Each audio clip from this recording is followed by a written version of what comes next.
Good day guys, welcome. In this video I'll show you how to add Supabase to Lovable.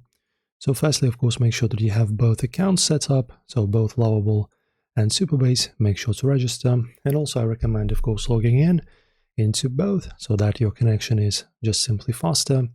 And now guys, just navigate to Lovable, then go where your avatar is and where your name is. Click here and then go into the settings. In the settings, as you can see, we have various settings and tabs on the left. You're looking for the Supabase one, which is almost at the bottom. And in here, you just pretty much can connect. So as you can see, my Supabase is already connected.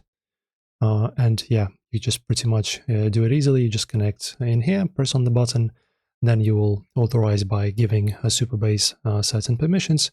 You can also review them if you wish, and then your Supabase will be easily integrated and connected into your Lovable. So very easy, guys. Enjoy. If this helped you out to connect, make sure to like and subscribe, and I'll see you in the next video.